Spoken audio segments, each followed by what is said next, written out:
Yes, there are a lot of hot spots, so let's try to go through a lot of them right now. Bring in one of my favorites on this topic, Martin Capital founder and CEO Rod Martin. And Murat, let's just start with the post-mortem on Davos. Your thoughts about who won, who didn't win, et cetera. Well, the article's exactly right. Trump won Davos hands down, and it couldn't be clearer. The naysayers to the contrary simply are completely off base. Trump went in there having completely focused everyone's attention on Greenland. He refuses to take various options off the table. That's his negotiating style. He's perfectly clear about that, starting in Chapter 2 of Art of the Deal. And he comes there, he says, okay, since we're going to get toward a negotiation, of course I won't use force. I was never going to use force. Right. In the process, he sucks all the oxygen out of the room with regard to Iran and Ukraine, which are very much on our plate and very much the sorts of things that Europe likes to meddle in and cause trouble with. We probably could have been to a peace deal in Ukraine several months ago if it hadn't been for the Europeans, and they tend to back Iran at unfortunate moments as well. So he walked in, he just absolutely dominated the meeting, and he also made the points you just made about the need for Europe to step up. Right.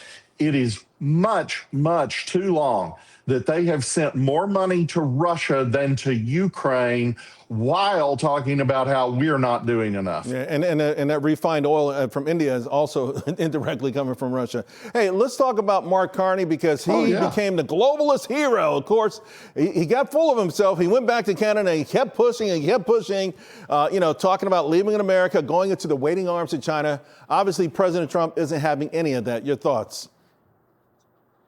Carney's painting himself into a terrible box. I mean, he's fueling the growing secessionist movement in the west of Canada, for starters. They don't want this. And how would they sell their products if we're in 100% tariff situation with the United States? Alberta is the economic engine of all of Canada, and that is driven heavily by oil sales to the United States. Right. They're not going to be able to get a pipeline over the Rockies. That's absurd. Yeah. Carney can pretend, but he's got enough problems in his own government, people against it, and also you have First Nations issues in British Columbia. That's just not going to happen. Yeah, so he kind of tried to walk it back. Talking out his hat. Yeah, he is. He's trying to walk it back a little bit. I think he was full of himself. But I want to stay on China and talk about this purge over the weekend.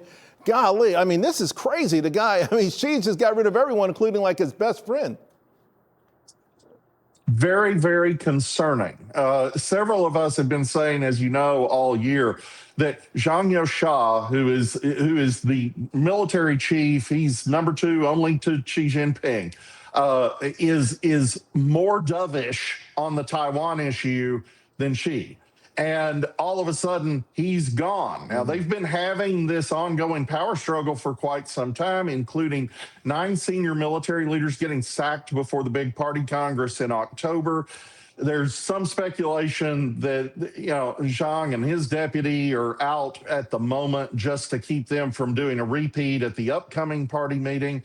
But it could be deeper than that. And Xi is clearly the hawk when it comes to adverse military action compared to Zhang Youxia.